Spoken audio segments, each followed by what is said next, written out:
one of the great heroes in this whole event. And by the grace of God, he happened to be the chairman of the county commission. Your next speaker is Mike Warren, and I'd like to introduce him to you. Let us learn a valuable lesson from this crisis. Because united we are strong, divided we are not. You can believe that. We must remain united. I would like to thank the many citizens from across North Carolina who have offered their resources and expertise. I would like to thank our Site Designation Review Committee. Most importantly, I would like to thank our commissioners and the citizens of Granville County for the stand in which you are taking. You are our most valuable resource. 1989, I was in a whole lot hotter spots than this one, I can tell you that right now. You can believe that. It's a pleasure to be here with you this evening. Jason said I could have as much time as I wanted, so I'm going to start when I was in the 5th grade. When I was in the 5th grade, my mother had kidney disease. I was living in Oxford, and I had moved to rural Pitt County on a farm with my grandmother, an aunt, and uncle, and enrolled in Stokes School, which is a rural community about 8 miles from Greenville. Things got kind of tight for Mom in the hospital, so my grandmother would make me shirts out of feed bags. Some of the older ones out there may remember those the cloth, but she'd make those shirts out of it. And never will forget when I wore the first shirt to school. All the rural kids knew what that shirt was made out of. I had a fight at least 10 times that day, and went on home with that shirt, and I was fighting for my pride and Grandma's. Little did I know, about 40 years later, I was going to be honored again, just like my grandma honored me with that shirt. And the honor was I was selected to represent the people of Granville County and elected by the board to serve as chairman. Never did I realize that again I was going to have to fight for my honor and people who I love very much. Went into a Chinese restaurant about 2 days to celebrate the victory with my family after it was over with, and I remembered opening a fortune cookie, and the fortune cookie said, "You are about to embark on a most delightful journey." I haven't been able to eat Chinese food since then, hardly. We became one of the designated tracks. We were put on a fast track. I really believe that. First order of business for the commissioners to designate a site-based review committee. John has already mentioned this. John was serving as chairman of that committee. They were brilliant. They were brilliant minds, and they were together to the end. And you got to know these people like I knew them. They were eccentric, just like me. And this crowd held together to the very end and helped divide the state. Thermochem meeting. One of the many things I remember was that Thermochem wanted to meet with the commissioners. Hindsight's 20/20, but they wanted to meet with the commissioners individually. First meeting. You and I both know in war the best way to win is to divide and defeat. Why we ever did that, I have no idea. Because right away it creates a situation. I wonder what they said to him or what he said to them and that type of thing. I knew that day when I walked in there, I saw Italian suits, linen shirts, silk ties, real alligator shoes and belts. And right away, I didn't think these were the people I wanted to be around. And right then, told them, no, we don't want you. I mean, they were arrogant enough. Thermochem, we burn chemicals. I didn't say they were to clean the air company. At least we call our dump a sanitary landfill. You know, I'm up with some other term.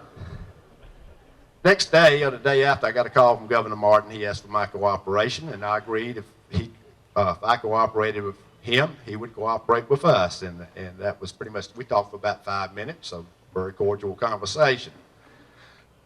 Question I get asked often is why here? I have no idea why here. I think we were picked initially. Often when why here shows up, everybody in this room knows that somebody may have gained $1 from it being here, and that's greed. We know it could have been easy. We had, what, Pete, 6 or 7 new commissioners that really weren't that politically involved, that didn't really know a lot of people in Raleigh, and I look at it as easy. They said it was geographic, but there's a whole lot of places on the interstates in North Carolina that are small towns attached to it. Why here, why there, I don't know. Biggest problem, Probably communication. Most people didn't understand, it was really hard on the commissioners, is that when we were getting ready to take Thermochem or the Hazardous Waste Commission to court, we get ready to fight a battle, you don't let someone know, hey, by the way, in about a week, we're going to attack you. So get ready.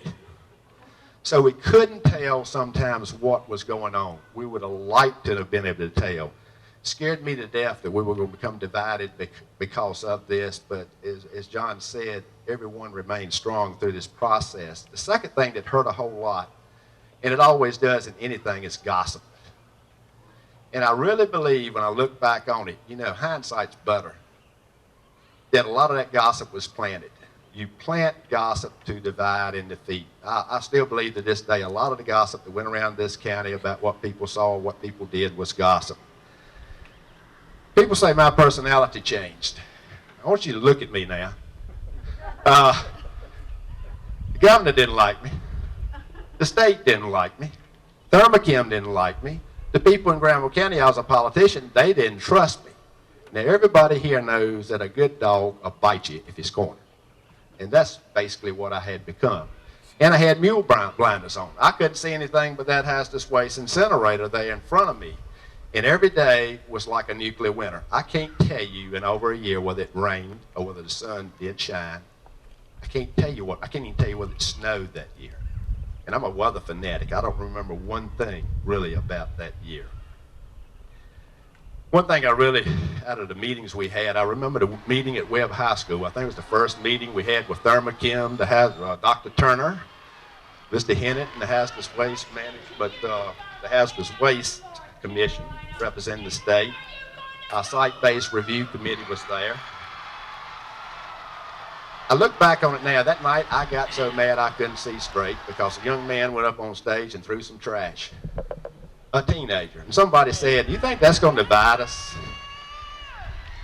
Now look back on it now, and if that would divide us because of a hazardous waste incinerator, you didn't want to be in the fight anyway.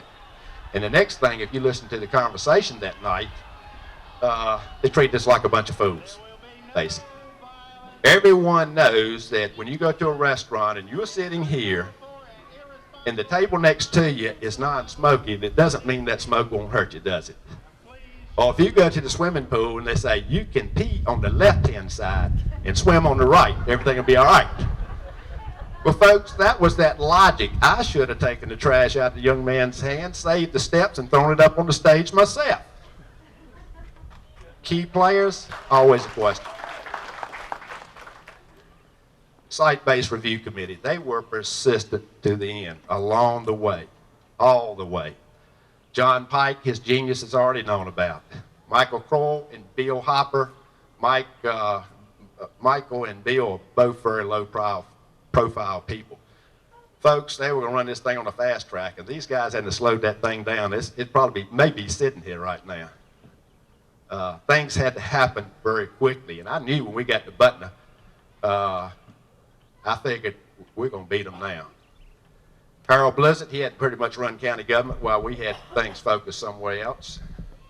People who donated, organizers and participants in marches, rallies, protests in jail. And people said, "You mean you support people breaking the law?" Folks, I'm a believer in a little revolution every now and then. It's good. Martin Luther King, the civil rights situation, where would blacks be today if they hadn't had a revolution? We'd still be in Vietnam without a revolution. We'd still be controlled by the British without a revolution. Sometimes politicians, not all of them, when they hear you're honorable, you're esteemed, you're noble long enough, they start believing it. And then you have to do something to make them rethink the situation. I don't think there would be revolutions if you didn't have to do something to make them rethink a situation. Humor. Was there any humor during this time? One little thing I'll tell you, John, they won't think you're crazy, baby. When this thing started, one thing John and I realized right off the bat is my telephone at home started clicking. Little click, click, click. His telephone at home had little clicking sounds. My telephone at work had little clicking sounds. I'm not saying they tapped. His telephone at work had little clicking sounds. And we kind of pretended like our homes were bugged. So for entertainment, if John was down at my house, we'd holler obscenities up at the kitchen fan, pretending like Thermochem and the Hazardous Waste Management Commission were listening. You got to imagine the tension involved in something like this, and we had to break that tension, and that's kind of our way. Who made the difference? Everyone. Everyone made the difference. In the end, we divided. We divided the Hazardous Waste Management Commission. We divided our state government officials. I'd like to say thank you for everyone involved in creating this beautiful facility. When I pulled in here tonight, I felt like, I hadn't been here. This is the first time, guys, I felt like Dorothy on the yellow brick road. That's how beautiful it is. And as for you revolutionaries out there, you dance the dance. God bless each of you here tonight. Thank you.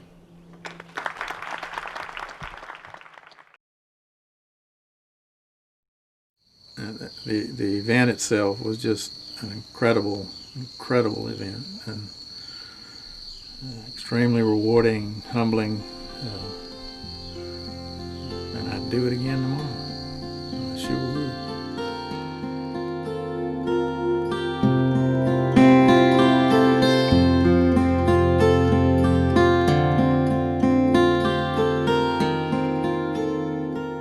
Oh, absolutely, absolutely.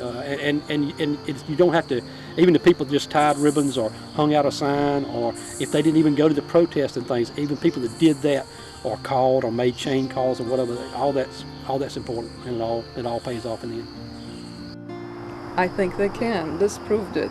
There was just a handful of us fighting, maybe 100 people, but we made the difference. When they picked Butner, they figured nobody was going to fight them, but they figured wrong. Definitely.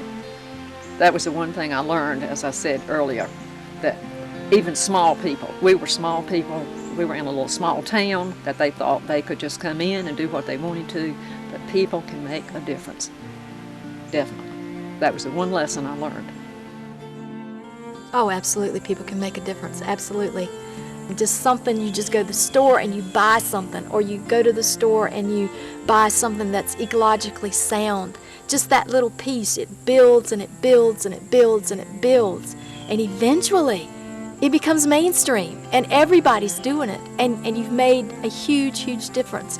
And I think that's what people forget. They feel like, oh, well, why bother? You know, what I do doesn't make any difference, or why vote? It doesn't make any difference, but it does.